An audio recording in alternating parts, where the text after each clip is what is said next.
Ya, Shalom, Om Swastiastu, salam kebajikan, salam sejahtera bagi kita semua, sahabat gereja YouTube. Bagaimana kabar Bapak Ibu semua? Tentu luar biasa ya, saya percaya kasih karunia Tuhan selalu menemani Bapak Ibu.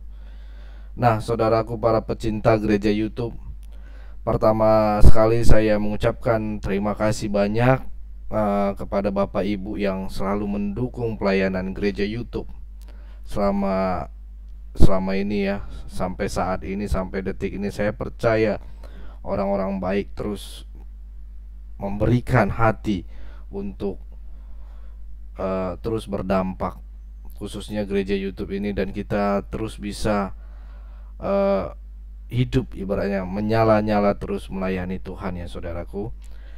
Terima kasih buat dana motivasi maupun support saudara semuanya.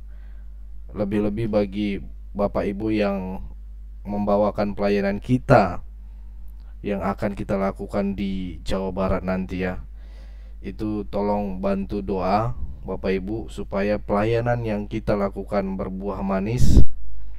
Apa yang orang belum terjangkau, mereka tidak bisa mendengarkan firman Tuhan dan lain-lain itu, akhirnya kita bisa penuhi di sana. Kita juga membagikan program kita 1 juta Alkitab gratis ya, membagikan Alkitab gratis di sana bersama murtadin-murtadin dan narasumber-narasumber kita yang rindu juga untuk melayani di sana. Jadi doakan terus biar pelayanan ini semakin berkembang dan terus menjadi berkat bagi banyak orang, khususnya ini di Jawa Barat. Karena Jawa Barat ini saudara tahu sendiri kan, banyak sekali orang-orang itu gila dengan agama gitu ya. Dia mengatasnamakan agama itu adalah Tuhan, sedangkan agama itu bukan Tuhan. Agama tidak menyelamatkan gitu, tapi mereka rela mati demi agama itu gitu ya. Jadi seseorang kalau udah dibutakan dengan agama ya, kalau orang itu sudah di apa, berpikiran agama ini akan menyelamatkan dia, tidak. Agama tidak menyelamatkan, hanya Tuhan Yesus yang bisa menyelamatkan manusia. Ya itu ya saudara, hati-hati, bahaya soalnya kalau orang udah uh, mencintai agama gitu ya, tersebut rela mati demi agamanya, rela mati demi agama, apapun akan dilakukannya, segala hal demi apa, menghalalkan gitu ya, demi untuk agama ini. Karena mabuk agama itu saudara ngeri, beda dengan mabuk politik. Kalau mabuk politik saudara masih bisa sadar, tapi kalau mabuk agama, sesama manusia aja bisa dibunuh gitu ya. Jadi terus kita harap saudara tetap mendukung dengan doa biar ini berjalan dengan lancar di akhir bulan November ini pelayanan kita, karena inilah yang bisa kita terus suarakan gitu ya, bersama narasumber-narasumber kita, murtadin-murtadin yang dulunya dia beda agama gitu ya, dan akhirnya menerima Yesus walaupun perjuangan kita berat. Kenapa Leo kok nggak ditayangin? Kemarin saya ditegur juga ada beberapa orang, kok nggak ditayangin dan sebagainya. Saya tidak mau ngasih celah, tidak mau ngasih celah. Kenapa saudara? Nanti saya kirim rekamannya, ada yang ngomong begini begini, nggak tampil muka di gereja YouTube dan sebagainya. Hey, kamu itu baru kenal gereja YouTube ya. Saya dibikin video voice gitu, nanti saya tayangin saudara ya. Itu orang ngaku-ngaku orang Kristen, dibilang kamu itu iblis dan sebagainya. Ya udah nggak apa-apa, mau dibilang iblis apapun, saya bilang sama rekan-rekan yang lain di gereja itu, nggak apa-apa. Yang penting terus kita kobarkan. Banyak orang yang kita nggak lakukan ini aja banyak yang kepanasan ngelihat channel kita gitu kan, apalagi kita melakukan, makin banyak membongkar sana sini, membuka sana sini dan sebagainya, banyak yang nggak suka gitu ya. Nggak apa-apa, minta terus sama Tuhan biar dituntun sama Tuhan, karena jujur gereja YouTube kalau nggak karena tuntunan Tuhan nggak bakalan sampai detik ini saudara, nggak bisa sampai saat ini gitu. Dibilang orang subscribernya paling banyak dan sebagainya, iya, tapi semakin tinggi subscriber saudara, semakin banyak ancaman tuh. Jadi maka dari itu saya terus minta tolong saudara, selagi menonton video ini berarti ada rencana Tuhan ya, yang bermaksud untuk disampaikan kepada saudara, dan saudara terus doakan kami di sini, tim di gereja YouTube ini. Terima kasih saudara. Kali ini saya jadi curhat nih saudara. Nanti kalau nanti komen di bawah saya akan bikin videonya yang komentar dari itu, ada ibu-ibu, ada ngaku dia juga pendeta gitu ya. Tapi ya nggak apa-apa, itulah namanya demokrasi gitu ya. Dia mau caci maki, dia bilang nggak tampil muka, bukan pelayanan sesungguhnya, menjadi pelayanan siluman, ya nggak apa-apa, itu kan versi Anda saudara. Tapi intinya pesannya disampaikan, saudara nonton, saudara menyimak, itu pesan yang disampaikan gitu. Jadi kalau dibilang saya tersinggung apa, dan saya udah kebal saudara dengan omongan seperti itu, caci maki dan sebagainya. Ya rekan-rekan yang murtadin aja yang baru dengar begini langsung shock, oh ngelihat di dalam gereja YouTube begini, ternyata banyak orang yang ini. Ya beginilah pelayanan. Yesus saja disalib, dia datang ke dunia ini disalib gitu kan, diludahi, dicaci maki, dicambuk, dipaku, lu masih dengan omongan, masih dengan invoice yang seperti itu. Tapi kalau kalian nanti minta terus, saya akan tayangkan ini suara, tapi saya tidak akan menyebut siapa dia gitu dan siapa ininya, tapi dia sangat-sangat brutal lah gitu ya. Ya itu adalah salib yang harus kita tanggung, khususnya saya juga harus tanggung gitu kan. Jadi nggak masalah kalaupun nanti dia nonton di sini. Saya mendoakan ibu, saya mendoakan bapak bilang alamatnya di Bali. Tuhan Yesus memberkati. Ya itu saudara, pada kesempatan kali ini saya mau membagikan himbauan MUI ini, himbauan karyawan yang kerja di perusahaan pro Israel. Maka dari itu saudara, kita tonton dulu video dari berita. Saya mengutip ya saudara, bukan memberikan ini, hanya mengutip dan mengulas gitu. Nanti dikit-dikit lapor polisi, lapor ini dan sebagainya. Saya mengutip, makanya saya akan menayangkan video ini saudara ya. Video ini biar lebih real gitu ya. Jadi lebih nyantai lah gitu ya ibaratnya saudara ya. Saya tayangin video ini tapi saya cek dulu nih. Saya lebih ngambil mengutip dari berita karena lebih enak dari berita saudara, karena nanti kalau saya ngomong pasti dikit-dikit yang sebelah nggak suka, dia lapor lagi dan sebagainya. Oke sebentar saya tayangin ya saudara. Nah ini beritanya saudara. Oke kita play ya.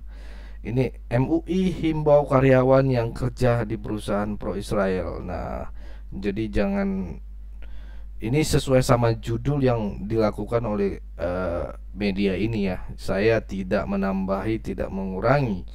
Artinya saya bukan sotoy gitu, tapi ada pondasi beritanya gitu ya.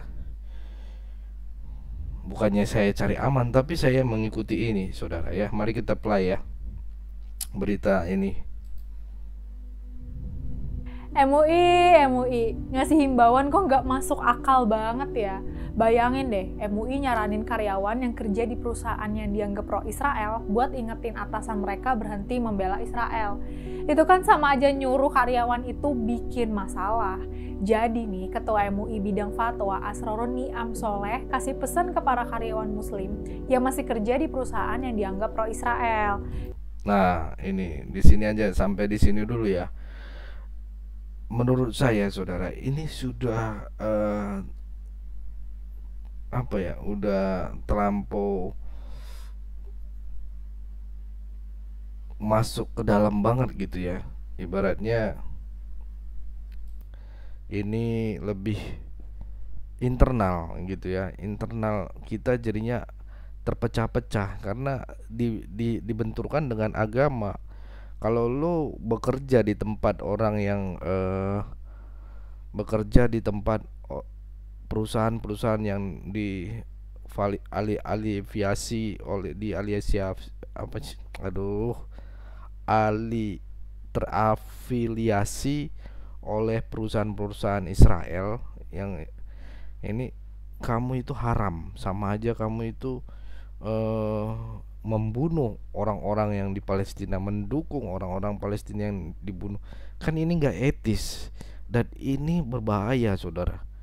Karena agama dimainkan di sini. Politik agama ini bahaya, saudara. Kita lanjut ya. Tanggung jawab buat mencegah agar perusahaan berhenti membela Israel, terutama terkait tindakan agresi militer Israel di Gaza, Palestina. Pencegahan itu, kata Ni'am, bisa dilakuin sesuai kompetensi masing-masing karyawan di perusahaan. Misalnya nih, mereka yang di posisi direksi wajib mastiin kebijakan perusahaan nggak mendukung agresi Israel secara politik maupun finansial. Sementara mereka yang di level karyawan bisa mendesak para pimpinan buat nggak lagi ngasih dukungan ke Israel. Nah, ini ada dua nih. Ada yang jadi pemimpin. Kalau pemimpin tadi udah dikatakan kan. Nah, yang kasihan ini, saudara, yang kasihan ini pihak-pihak yang karyawan bawahan gitu ya, mau suruh mendesak gitu, suruh mendesak ini, kalau enggak ya dipecat, resign gitu. Akhirnya apa? Pengangguran, dia juga nggak makan gitu. Kemarin juga saya juga dengar ceramah dari ini, nanti saya juga tayangin. Kita lanjut dulu ya. Tapi kalau usaha-usaha yang udah dilakuin gak berhasil, karyawan seenggaknya tetap teguhin hatinya buat berpihak ke Palestina. Jujur ya, himbauan MUI ini gak masuk akal sih. Iya, emang benar nggak masuk akal gitu, nggak masuk akal. Ini bikin memberatkan kita juga gitu ya. Banyak yang pengangguran nanti salah, sedangkan yang kerja di situ kan itu mempunyai anak dan istri. Kemarin saya juga mendengar itu ada kesaksian dari salah satu ini kawan saya gitu ya. Dia udah jadi pemimpin juga di salah satu perusahaan yang dibangun oleh ya berafiliasi dengan Israel lah gitu kan, dan akhirnya digenjot sama pemuka agamanya ataupun ibaratnya gembalanya setiap dia datang berdoa pagi gitu ya. Kalau kita kan doa pagi ya, atau subuh ya, doa subuh, dia datang mendengar ceramah itu terus yang masuk ke mindset kita. Leo, pandangan lo bagaimana gitu ya. Ya saya minta tuntunan Tuhan aja gitu. Jangan langsung memutuskan bahwa lo tega ininya, lo nggak berbuat kesalahan. Kalau menurut gue ya, kalau gue ditanya perihal ini, gue bilang lo nggak berbuat kesalahan, lo kan kerja di situ gitu, nggak masalah kalau menurut gue ya. Karena lo juga cari posisi kerja di situ, menjadi jabatan di situ udah lama, terus lo tinggalkan gara-gara ini. Oke, kalau dakwanya atau khotbahnya itu mengatasnamakan, kalau lu masih di situ, lu sama aja mengizinkan orang-orang di Palestina sana mati. Tapi bukan salah lu, kalau menurut gua gitu. Jadi kalaupun nanti ini viral dan sebagainya ya, saya note ini pendapat saya gitu. Ya janganlah gitu. Sedangkan dia punya anak 4, anak kecil-kecil. Kalau dia tidak bekerja, saudara, dari mana dia mendapatkan nafkah untuk anak sekolahnya, anak-anak sekolah, pampers dan sebagainya, untuk taat agama? Itu bahaya, saudara.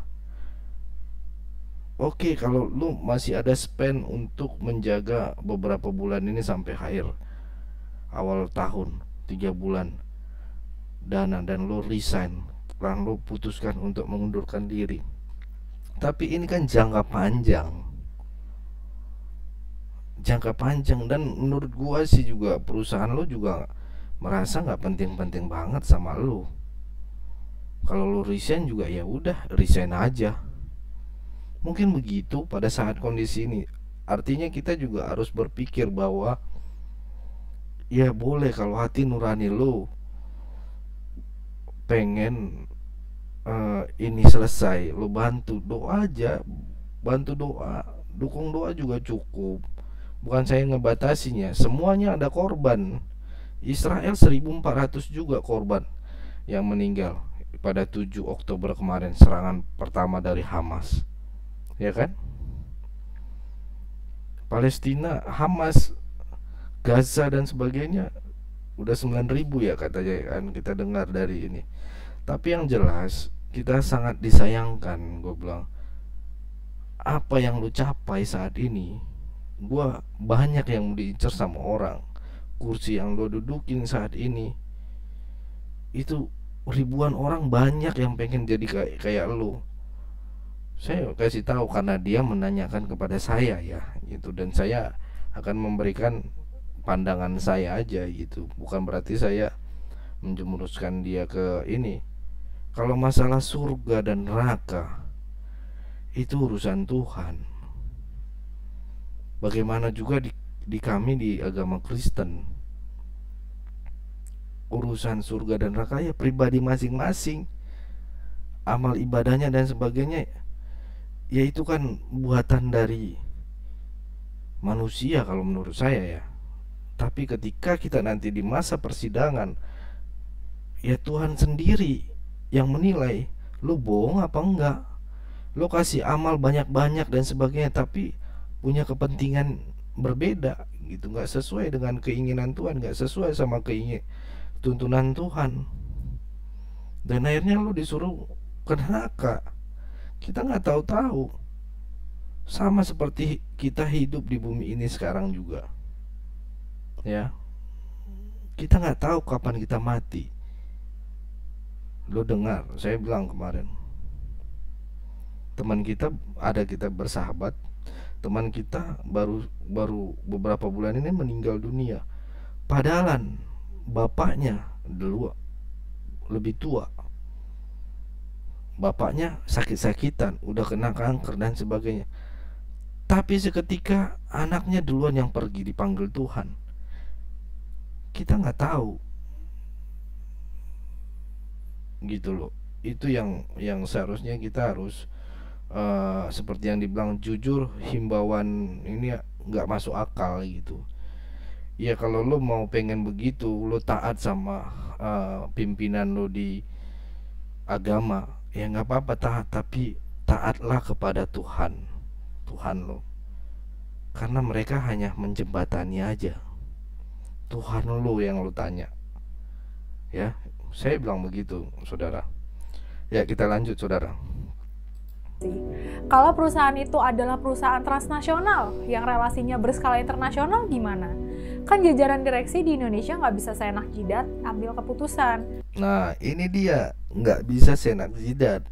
Karena kalau udah direksi, nah salah satunya kawan kita ini ya direksi CEO gitulah, udah ininya jabatannya, dan itu lama, saudara. Dia nggak setahun 2 tahun mendapatkan kursi itu gitu.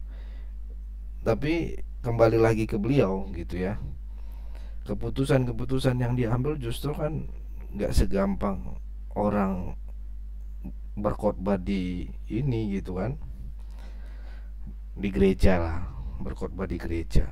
Ntar kalian dipotong-potong lagi, beda lagi. Ya kita lanjut ya. Kebijakan yang strategis umumnya diambil oleh jajaran direksi di negara pusat. Ini nggak cuma soal isu Israel-Hamas aja ya, tapi juga keputusan-keputusan yang terkait langsung dengan perusahaan. Terus di level karyawan nih, coba mikir deh, karyawan itu kan pelaksana di lapangan. Masa iya sih mereka mau sok-sokan ngedesak atasan mereka terkait isu Israel-Hamas? Kalau cuma dapat surat peringatan pertama, masih mending lah ya. Kalau dipecat, emang MUI mau nyediain lapangan kerja buat mereka? Nah, emang MUI mau nyediain lapangan kerja? Sedangkan sekarang aja cari lapangan kerja susah. Habis COVID ini, aduh, banyak orang pengangguran, banyak orang depresi. Justru banyak kerjaan kita sebagai pelayan-pelayan Tuhan ini banyak yang mau bunuh diri, depresi, ditinggalkan pekerjaannya, yang dia ingin cita-citanya jadi ini nggak tercapai karena COVID ini dan sebagainya, stres, depresi. Ini malah ditambah begini lagi gitu ya. Ini contoh-contoh yang agak nggak masuk akal kalau menurut saya ya. Kita lanjut ya. Lagian, perusahaan kayak McDonald Indonesia sama sekali nggak ada kaitannya sama McDonald Israel. Nah, nggak ada kaitannya, ya nggak ada kaitannya lah. Orang cuman cabang. Udahlah MUI, kasih imbauan yang masuk akal dan realistis aja.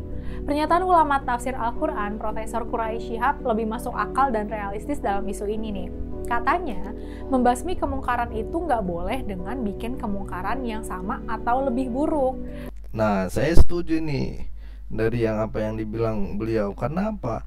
Karena ini kayaknya nggak dikaji, nggak diobservasi. Seharusnya diobservasi dulu, terus dikaji dari beberapa orang. Jangan langsung menetapkan ini, menetapkan itu, gitu loh. Jadi harus kita kaji dulu.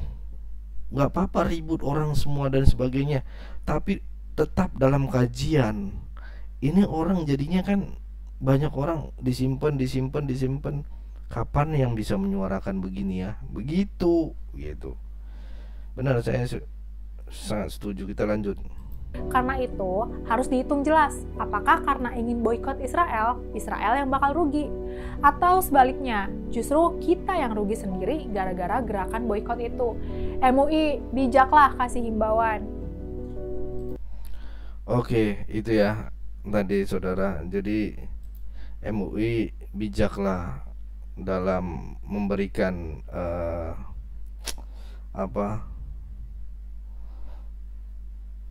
himbauan, karena ngasih himbauan itu yang masuk akal gitu.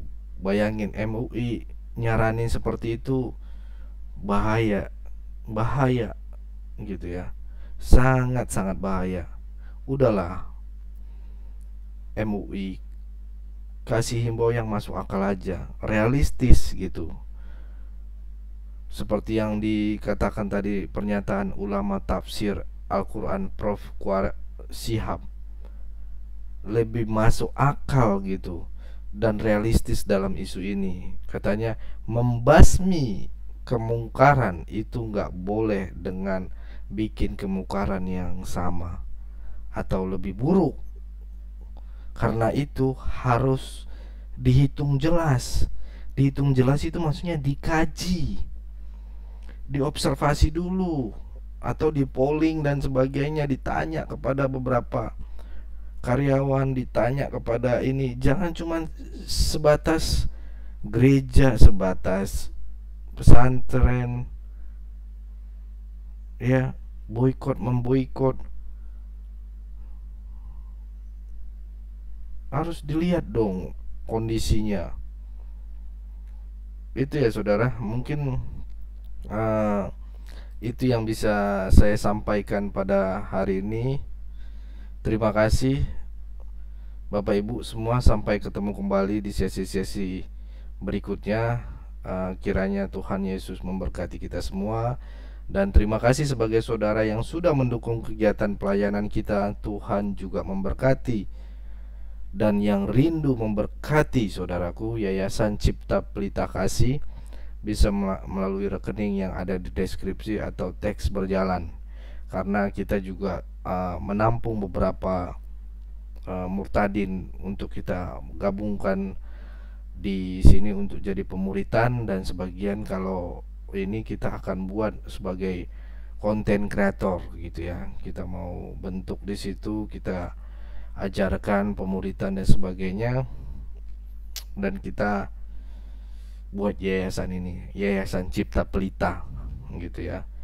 Jadi beberapa narasumber yang sudah ada di sini yang pernah membawakan di gereja YouTube, dan dia karena tertindas dan sebagainya, dia nggak punya kerjaan lagi dan sebagainya gitu ya, kita sarankan untuk terus menjadi konten kreator gitu, menjadi berdampak, mau itu secara udara maupun darat gitu ya.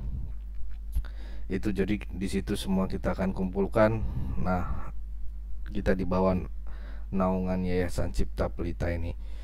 Itu mungkin dari saya, saudara. Terima kasih buat kesempatannya. Apa pandangan kalian dari konten ini? Silahkan komen di bawah ya, atau tinggalkan pesan Anda. Katakan Yesus Maha Besar ya. Tuliskan Yesus Maha Dahsyat. Itu ya saudara. Berarti saudara merespon dari konten kami ini. Terima kasih. Itu yang bisa saya sampaikan. Saya Leonardo Sirait, mohon undur diri. Tuhan Yesus memberkati kita semua. God bless you all.